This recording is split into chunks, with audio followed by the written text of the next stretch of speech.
see if there's anything else here. And we have to go over here before I move on. Yeah, I guess not. I have 2 Gamasutra links here. Incidentally, what it appears to be is that this is one more relevant point. Game Developer Magazine appears to be a release of Gamasutra, the website, and the sources on Wikipedia being cited are mostly from them. One other little historical anecdote was that they rushed the development of Civilization V in the last months to such a degree that the lore game engine wasn't available until 3 months before the release. And one of the things they point out is there were layoffs also around the same time at Firaxis, I guess it would have been.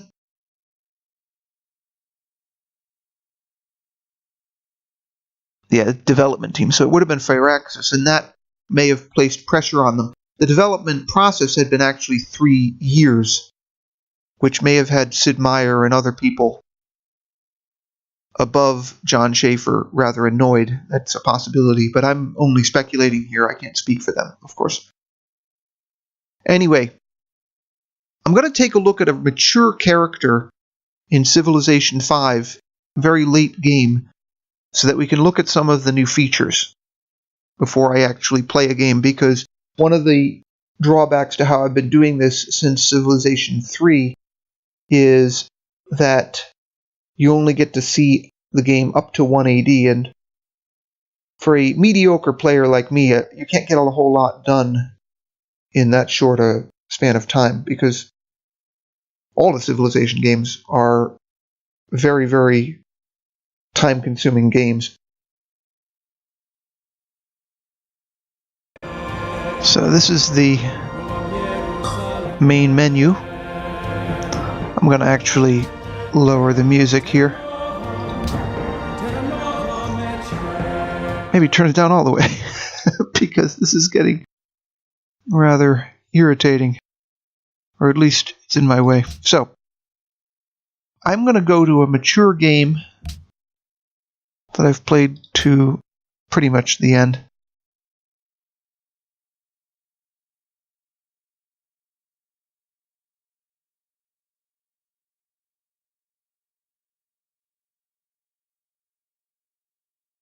One thing about the load game engine is that it is, if not a system hog, then rather slow.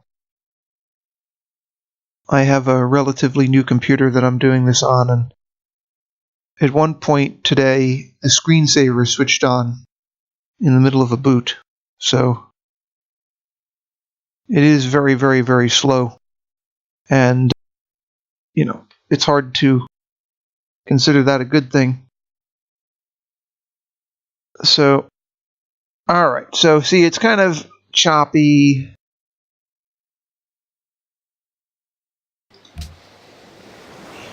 Let me look at some of the stuff here. The graphics are really nice. There's nothing really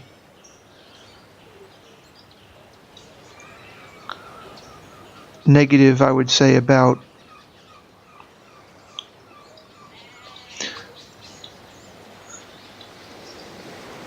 what lore can do in terms of rendering. I mean, I would like to be able to zoom in a lot closer here, but at the moment it's not letting me do that.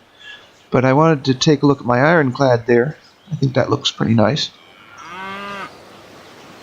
Obviously the graphics of these cities are far beyond anything that existed in Civilization before. One other feature that I like is that it tells you how many resources you have up here, so that you can plan. And then this dove isn't actually for your peace score, it's actually for your religion score. Great works. Next policy. So one of the things about Civilization V is that technologies are developed on a number of levels. This is actually just culture. I screwed that up. Let's see if we can find the science here. happiness, trade, revenue, tax revenue. Here we go. The science is being generated from cities, trade routes, excess happiness, and so on. This is what I wanted to look at. So he's talking about this technology tree. So the technology tree goes back to the beginnings of civilization, of course. But there are a lot of things which are different, shall we say. Now here I've actually developed all the technologies. And they've divided the technological eras up into, ancient, classical, medieval, Renaissance, industrial, modern, atomic, and information. But if we look carefully,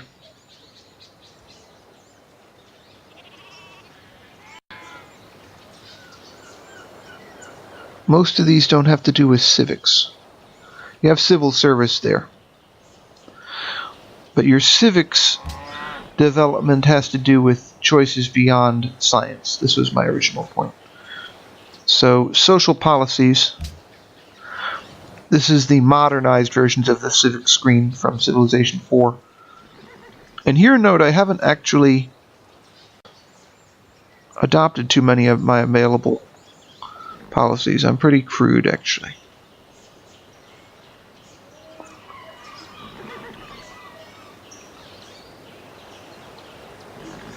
Ideology.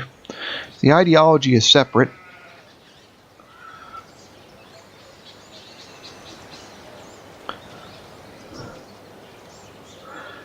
And some of these are exclusive. Some of these you can't have simultaneously, of course, as in real life. But I really like, in short, the advisors in Civilization 5. It's a feature that is far more sophisticated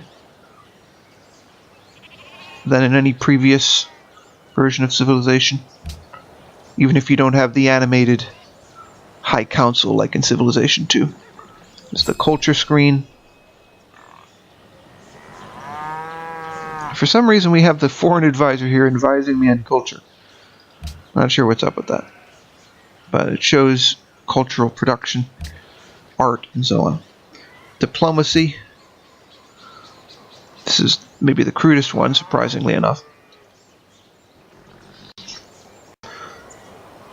Cities that I'm trading with also. Good to see.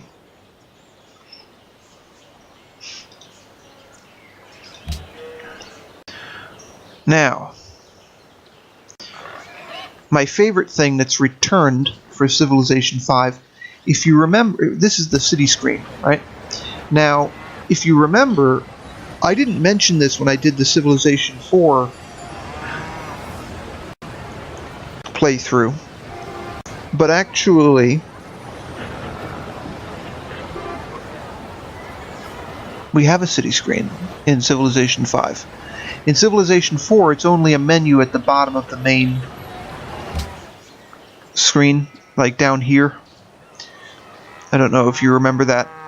Whereas in every other version of Civilization, you have a city screen. And I think that this is at least much more comfortable to use, to have the change production, purchase, all these different things that in Civilization 4 were much harder to manage. Now, I'm not sure if I like the background noise so much in this situation, but I'm looking for something here in my notes.